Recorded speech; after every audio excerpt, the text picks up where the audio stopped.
Olá pessoal, meu nome é Matheus Penazzo, da Greener. Vou apresentar hoje o capítulo de linhas de financiamento do Greener Talks. Agradeço a presença de todos vocês que tenham acompanhado o Greener Talks e agradeço também aos patrocinadores que viabilizaram o Greener Talks para todos poderem assistirem de forma gratuita. Beleza? Vamos dar início ao capítulo do Greener Talks de financiamento. Quais são as linhas de financiamento? E o que a gente vai falar nesse capítulo? Em primeiro lugar, vantagens e desafios do financiamento. Quais são as principais vantagens e os principais desafios que influenciam nesse processo de liberação de crédito? Em segundo, fluxo de contratação e a documentação necessária. Como ocorre todo o processo de liberação de créditos e quais são os principais documentos necessários? Em terceiro, exemplo de financiamento. Aqui a gente vai trabalhar um case bem interessante. Então vai ser um demonstrativo, de forma simplificada, de um fluxo de caixa para um financiamento de sistema solar residencial. Quarto tópico vai ser as principais linhas de financiamento. Quais são as linhas nacionais e quais são as linhas de atuação regionais? Vamos começar aí pelas vantagens do financiamento. Em primeiro lugar, é o prazo de pagamento. Hoje se tem até 20 anos, dependendo da linha e do tomador de crédito, para ser paga essa dívida. Com um prazo tão longo, as parcelas acabam sendo não tão perceptíveis. Bom, em segundo lugar, economia com custo zero ao final. Dependendo das condições do financiamento, a prestação mensal ela acaba sendo quase que imperceptível. Ela fica muito próxima da economia que está sendo gerada pela usina solar fotovoltaica. Mesmo que essas parcelas não sejam tão próximas da economia, ao fim da dívida, o cliente ainda continua obtendo os créditos que estão sendo gerados pela energia gerada do sistema solar fotovoltaico instalado. Em terceiro lugar, qual que é a terceira vantagem? É uma solução imediata. A liberação do dinheiro e a instalação dos equipamentos acontece de forma rápida, com uma economia que é garantida por mais de 20 anos se tudo ocorrer conforme os padrões. E agora, quais são os desafios do financiamento? Porque ele tem essas vantagens tão boas e ainda é tão pouco utilizado pela maioria das empresas integradoras hoje do Brasil. Primeiro ponto é o desafio técnico. Segundo, desafio institucional. Terceiro, mercadológico. O quarto, econômico e financeiro. E o quinto desafio que a gente vai falar é o desafio cultural. Desafio técnico, qual é? É o risco de performance do projeto. Falta ainda banco de dados com histórico dos sistemas existentes. E falta também um padrão de certificação para os implementadores de sistemas fotovoltaicos, sendo eles projetistas e instaladores. O que dificulta avaliar ainda o risco de performance e, consequentemente, o risco de inadimplência do cliente. Qual que é o desafio institucional? Está muito relacionado à insegurança jurídica. Tem-se uma incerteza com relação a possíveis mudanças na legislação, bem como uma tributação dos sistemas e dos modelos de compensação. Esse cenário compromete ainda a entrada de instituições financeiras devido a essa imprevisibilidade no cenário brasileiro. O desafio mercadológico, o que é? As empresas instaladoras possuem pouco tempo ainda de atuação no Brasil, o que gera um baixo histórico de avaliação e uma baixa capacidade de endividamento por parte dessas empresas. Por isso, muitas linhas liberam o financiamento direto para o cliente final e não para a empresa integradora. Além disso, falta padronização dos modelos de negócios existentes. Isso acontece devido ao mercado ainda ser muito novo no Brasil e novos modelos surgem a todo tempo. Quarto desafio, qual é? É econômico e financeiro. O que acontece nesse desafio? Ainda se tem um perfil de investimento com elevado payback, apesar da queda recente nos últimos anos dos preços dos sistemas fotovoltaicos, o que reduz os interesses de instituições financeiras de liberarem esse financiamento. Além disso, outro problema para a liberação do crédito são as garantias oferecidas. A garantia do próprio equipamento não é muito bem vista, pois sua retirada, em caso de inadimplência, ela é dificultada devido aos direitos de propriedade e ainda não existe um mercado secundário para esses equipamentos. Bom, quinto e último desafio é o desafio cultural. é uma baixa demanda ainda dos sistemas fotovoltaicos. Apesar de grande crescimento e da população ter constantemente aumentado o interesse em adquirir sistemas fotovoltaicos hoje no Brasil, é um mercado que ainda está em crescimento. Estamos grandes, mas ainda só no começo. Porém, nos próximos anos, o número de sistemas instalados vai aumentar juntamente com as linhas de financiamento, de que essas linhas vão se tornar cada vez mais atrativas para os clientes e para as empresas integradoras. Vou falar um pouco do fluxo de contratação desse processo para adquirir o financiamento. Vou falar quem participa disso, em que parte participa em cada etapa e qual é o caminho das pedras para que a gente obtenha uma linha de financiamento, para que o cliente obtenha essa linha de financiamento, esse crédito liberado, para que as empresas integradoras obtenham esse crédito. Bom, em primeiro lugar é a relação entre o cliente que vai instalar uma usina solar fotovoltaica e a empresa integradora. De alguma forma, o cliente chega à empresa integradora ou a integradora chega a esse cliente. Começa-se um processo de dimensionamento da usina solar fotovoltaica e, consequentemente, um orçamento que é entregue da empresa integradora para o cliente final. Com o processo para a contratação de uma linha de financiamento, esse orçamento, essa proposta, deve ser enviada para o banco para passar por uma avaliação. O banco vai dar início a um processo de cadastramento da empresa e do cliente final e vai fazer uma análise dessa proposta. O banco entra novamente no processo com a etapa de avaliação de risco e análise do crédito. Posteriormente, o banco faz uma análise das cláusulas contratuais de fornecimento entre integradora e cliente. Com isso, o cliente e a integradora, dando procedimento ao processo de instalação da usina fotovoltaica, firmam um contrato de compra e instalação de equipamentos e instalação da usina solar fotovoltaica. Depois da assinatura do contrato, tem-se a parte de elaboração do projeto executivo e a solicitação de acesso junto à rede, junto à concessionária da região do cliente. Com isso, estando aprovada a solicitação de acesso, se tem o que chamamos de a emissão do parecer de acesso por parte da distribuidora. Aí acontece a etapa de liberação do crédito. Tem-se o desembolso do financiamento, a liberação completa do crédito para a instalação do sistema. Após a etapa de desembolso do financiamento e a instalação, o início da instalação do sistema por parte do banco e o início da instalação por parte do integrador, já tem-se o início da compensação da energia e o início também da amortização da dívida. Bom, aqui vale algumas observações. Uma delas, no início da liberação de crédito, o banco faz uma análise do limite de crédito que vai ser liberado para a empresa integradora ou para o cliente final. O banco pode liberar esse crédito de forma total ou de forma parcelada, dependendo do modelo de financiamento. E também, dependendo do modelo de financiamento, o crédito vai direto para o cliente final ou passa pela integradora e depois vai para o cliente final. Parte de documentação necessária. Então aqui, nessa etapa, eu vou falar brevemente qual é a documentação necessária para acessar as linhas de financiamento. A documentação necessária pode variar muito para cada linha de financiamento existente.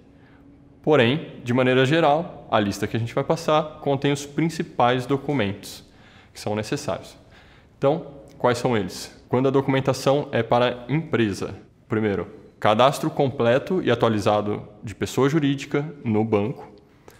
2. A cópia do estatuto ou contrato social da empresa. 3. O imposto de renda da pessoa jurídica atualizado. 4. A cópia do cartão CNPJ. 5. Balanço dos últimos 3 exercícios e balancete recente, contendo os demonstrativos de resultado assinados pelo contador e representante da empresa. 6. O organograma da empresa. 7. A relação de faturamento dos últimos 12 meses da empresa. 8. A abertura do endividamento bancário, detalhando a modalidade, o valor, o prazo, o banco, o saldo devedor início e vencimento do empréstimo. Bom, a documentação necessária para os sócios e cônjuges. Cópia dos documentos pessoais como o RG e o CPF, imposto de renda da pessoa física atual e, se houver a declaração do imposto de renda, com a participação de outras empresas, então deve-se apresentar o contrato social. O cartão CNPJ também deve ser apresentado, assim como os 3 últimos balanços e o DRE. Bom, agora da parte de documentação, as garantias de idoneidade para financiamento no caso de bancos públicos. O que será necessário? Comprovando que a empresa não tem pendências com o governo. Para isso são necessários os seguintes documentos: a certidão negativa da dívida ativa da União, a certidão negativa do débito, a certidão de regularidade do FGTS, a certidão negativa do débito tributário e contribuições federais, a certidão negativa dos distribuidores da Justiça Comum, Civil, Crime e Falimentar Concordatária, a certidão negativa da Justiça Federal, Civil, Crime e Fiscais, e a certidão negativa da Fazenda Estadual e Municipal. As documentações necessárias para a pessoa física é o documento de identidade e o CPF, o comprovante de endereço residencial recente e com o CEP, as certidões de casamento, divórcio ou separação, os impostos de renda completo com recibo de entrega do último exercício e 3 últimos contra-cheques. Lembrando que essa lista é uma lista dos principais documentos que podem ser necessários para um financiamento de pessoas físicas, o que pode variar um pouco de instituição para instituição. Agora vamos trabalhar um exemplo de financiamento e como que essa dívida vai ser amortizada ao longo dos anos. Algumas premissas desse exemplo.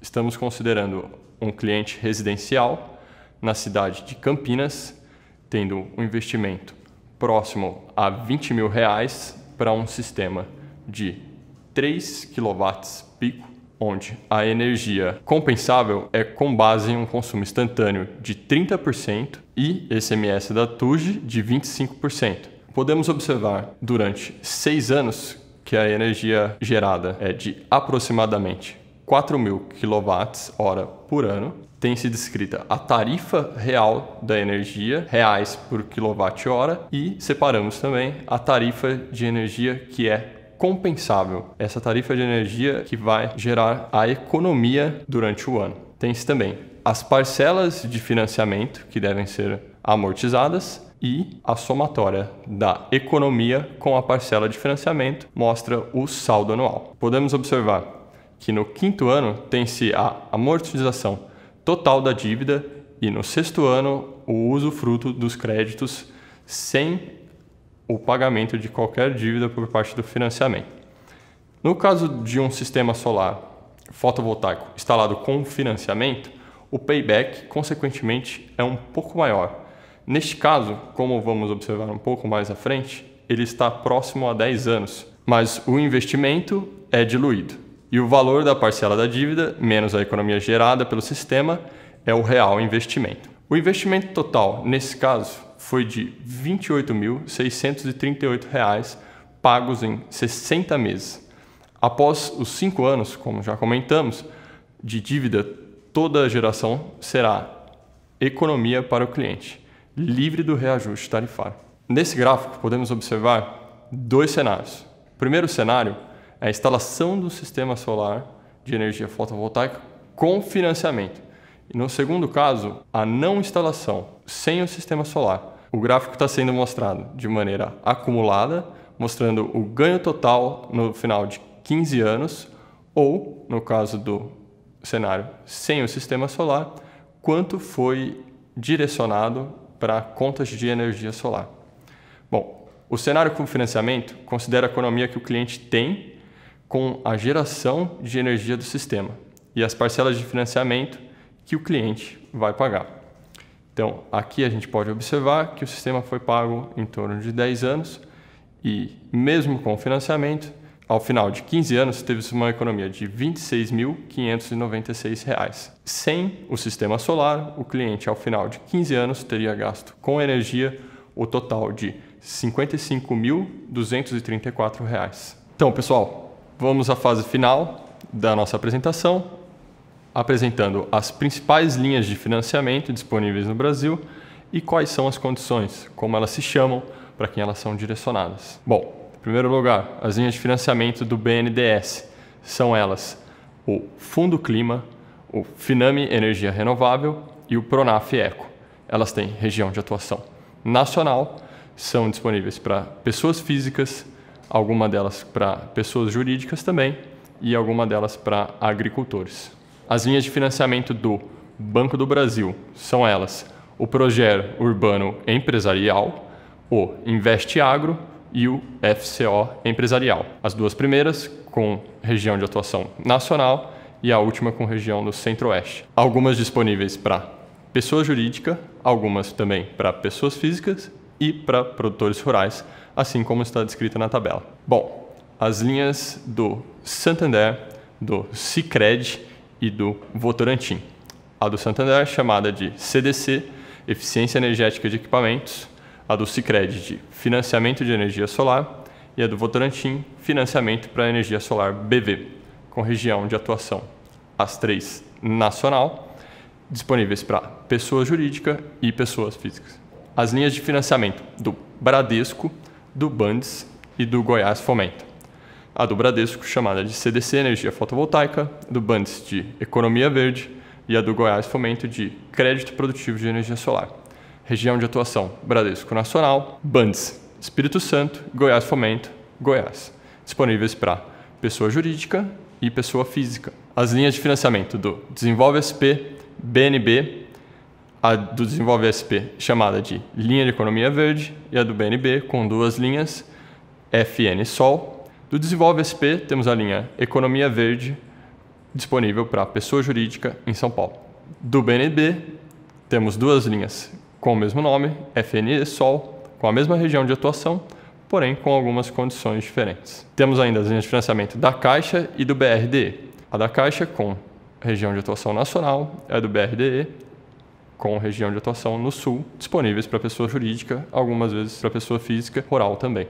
Vamos em frente com as linhas de financiamento do BASA e do BDMG. O BASA com região de atuação no norte e o BDMG com uma importante região de atuação, que é o estado de Minas Gerais, com acesso para pessoas físicas e pessoas jurídicas. Ainda temos as linhas de financiamento do BASDESC, do Banrisul e do Fomento Paraná. Do BASDESC, denominada BASDESC Energia, Banrisul Energias Renováveis e do Fomento Paraná, Fomento Energia, com região de atuação do BASDESC em Santa Catarina, do Banrisul no Rio Grande do Sul e do Fomento Paraná em Paraná, com os acessantes podendo ser pessoa jurídica ou pessoas físicas, variando um pouco de linha para linha. Bom, pessoal, apenas uma observação dessas tabelas que eu apresentei é que a taxa máxima do financiamento ela pode variar de acordo com o período. Bom, pessoal, aqui encerramos mais um capítulo, que foi o capítulo de linhas de financiamento. Muito obrigado pela participação de todos. As dúvidas nós vamos responder aqui nos comentários, o mais breve possível. E acompanhem o próximo capítulo, que será dos agentes financiadores. Essa foi a visão da Greener da linha de financiamento. Agora nós vamos dar voz aos agentes financiadores. Então, muito obrigado e aguardem o próximo capítulo.